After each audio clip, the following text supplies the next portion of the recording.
Namasté mes soleils et bienvenue dans cette nouvelle vidéo philosophie du yoga. Aujourd'hui je vous parle de ce livre. Si vous avez envie de comprendre la Bhagavad Gita, si vous avez envie de la lire également, je vous donne un petit peu les clés pour l'aborder en toute tranquillité. On se retrouve tout de suite pour la vidéo.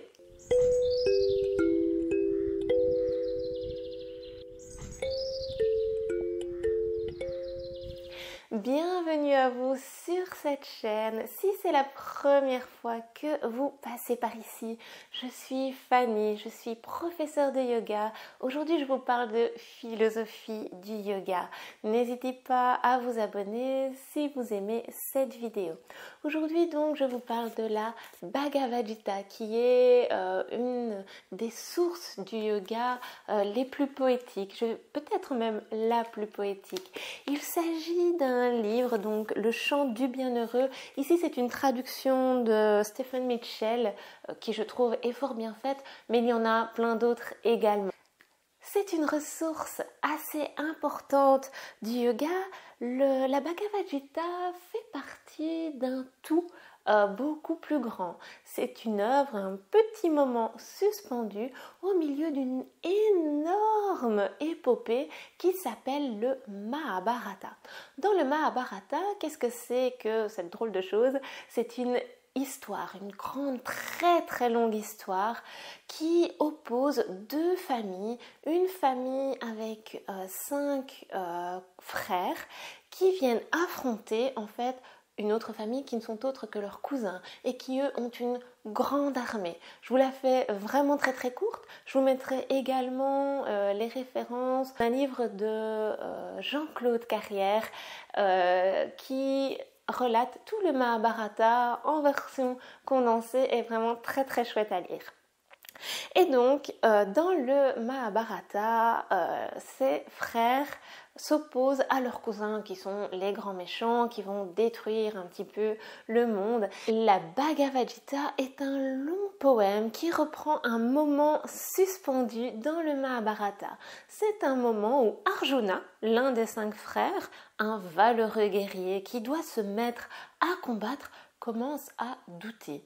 Il en parle, il en discute, il en débat avec son cocher qui est son ami envers qui il a une immense confiance et qui n'est autre que Krishna, un avatar du dieu Vishnu. Vous savez, dans la Trinité, au niveau de la création, Vishnu, c'est le dieu qui vise à la conservation, la stabilité du monde.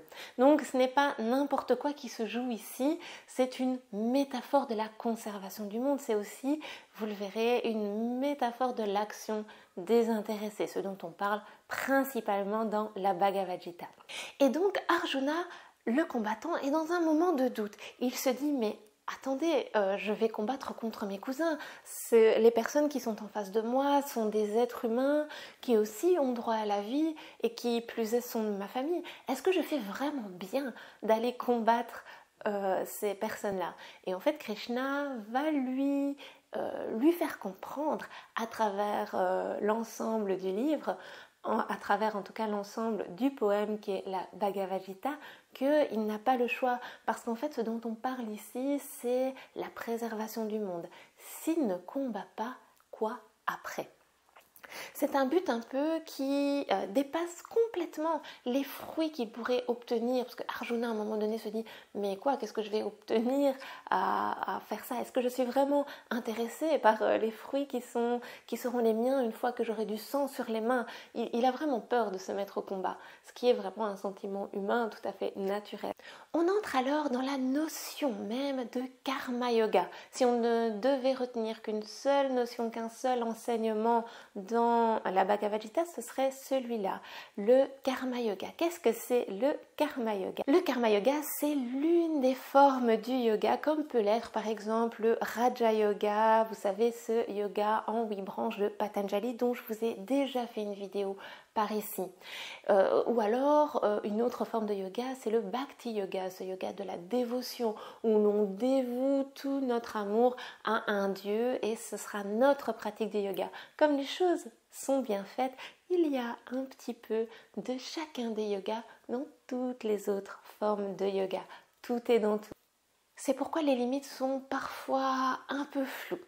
Le karma yoga en particulier, c'est l'action désintéressée qui vient servir un but plus grand. Je vous ai choisi quelques extraits que je vais me permettre de vous lire. Par exemple, celui-ci, dans le chant numéro 3, « Le monde entier devient esclave de son affairement constant. Si tu veux vraiment être libre, que chaque action soit une offrande. » Et donc en fait ici, Krishna vient donner les avantages de l'action désintéressée. Un autre moment choisi, le sage sait se détacher des résultats bons ou mauvais. Il se concentre sur l'action, le yoga et l'art de l'action. Donc ici, il vient vraiment définir en fait ce qu'est cette fameuse action désintéressée par le yoga, à comprendre ici par ton action, par le fait de combattre, parce que il faut savoir que au moment des Indus, quand on remonte très très loin dans la philosophie du yoga, le yoga était en fait un art pour les guerriers, la caste hindoue des guerriers. Un dernier petit moment choisi, celui-ci, mieux vaut mal faire son devoir qu'exceller au devoir des autres. Tu es à l'abri du désastre quand tu fais ce que tu dois faire. Donc l'idée, c'est que chacun a sa tâche qui lui est dévolue.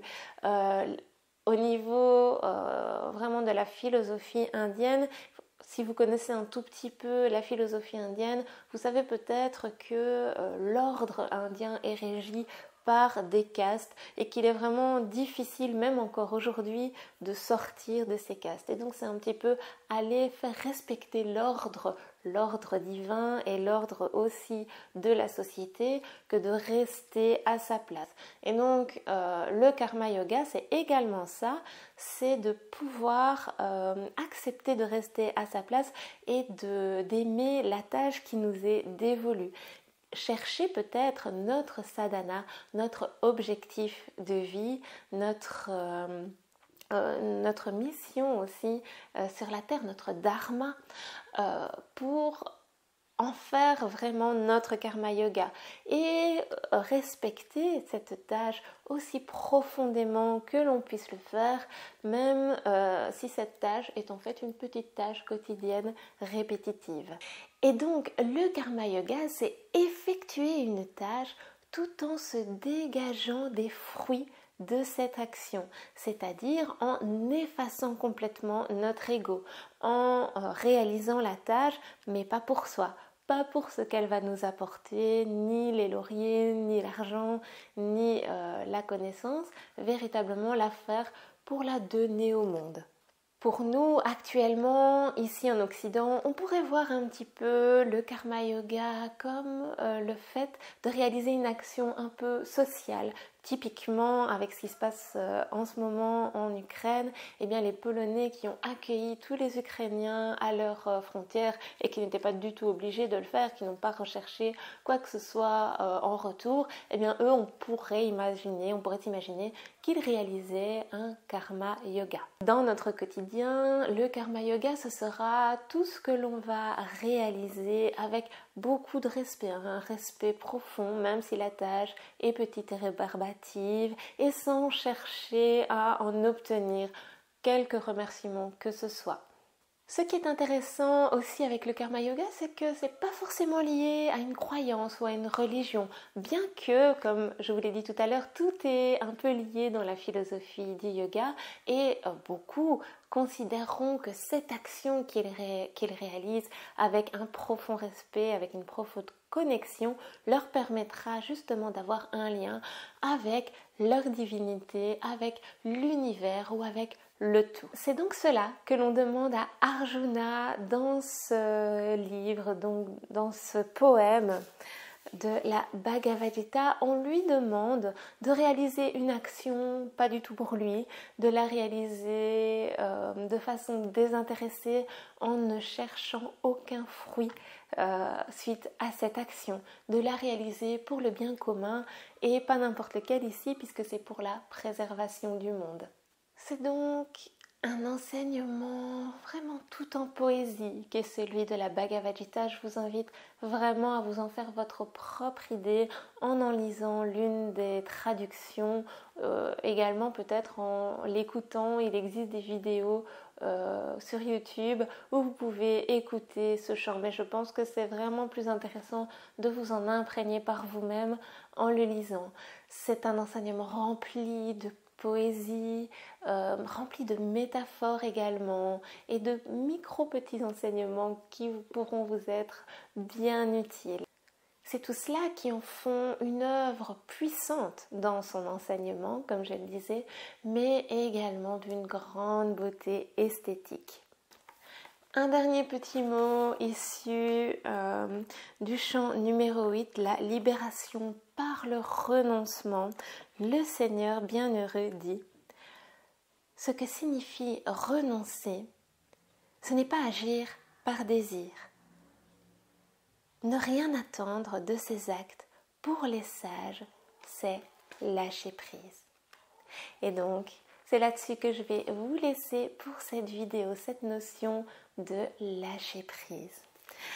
On se retrouve dès la semaine prochaine pour une nouvelle vidéo. Dites-moi ce que vous avez pensé de celle-ci, si vous avez l'intention de vous procurer, de lire la Bhagavad Gita, ou si vous l'avez déjà lu, qu'est-ce que vous en pensez? Quels sont les enseignements que vous en tirez plus particulièrement? Car à chaque lecture, de nouveaux enseignements peuvent venir.